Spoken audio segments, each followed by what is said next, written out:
കോട്ടയത്ത് NDAയും UDFും തമ്മിൽ അന്തർധാരയെന്ന് LDF. തുഷാർ വെള്ളാപ്പള്ളിയുടെ നാമനിർദ്ദേശ പത്രിക തയ്യാറാക്കിയത് കോൺഗ്രസ് നേതാവ് എന്നാണ് ആക്ഷേപം.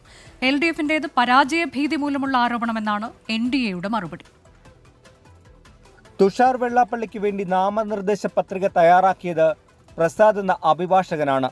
ഇദ്ദേഹം കോൺഗ്രസിന്റെ പോഷക സംഘടനയായ ഇന്ത്യൻ ലോയേഴ്സ് കോൺഗ്രസിന്റെ ജില്ലാ പ്രസിഡന്റാണെന്നാണ് LDFിന്റെ ആരോപണം. ഇത് വ്യക്തമാക്കുന്ന തെളിവുകളും കേരള കോൺഗ്രസ് നേതാക്കൾ പുറത്തുവിട്ടു. നിരവധി നോട്ടറിമാർ BJP പ്രവർത്തകരായിട്ടുണ്ടായിട്ടും അവരുടെയൊന്നും സഹകരണം തേടാതെ കോൺഗ്രസിന്റെ ഔദ്യോഗിക സ്ഥാനത്തുള്ള വ്യക്തിയെ തന്നെ NDA നിയോഗിച്ചത് കോൺഗ്രസ് BJP ബന്ധത്തിന്റെ തെളിവാണെന്നാണ് ആരോപണം.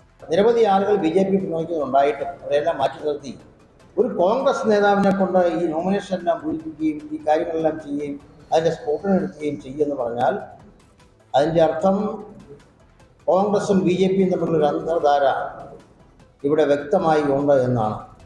പരാജയം മുന്നിൽ കണ്ടുള്ള മുൻകൂർ ജാമ്യമെടുക്കലാണ് LDF നടത്തുന്നതെന്നാണ് NDA നേതാക്കൾ പറയുന്നത്.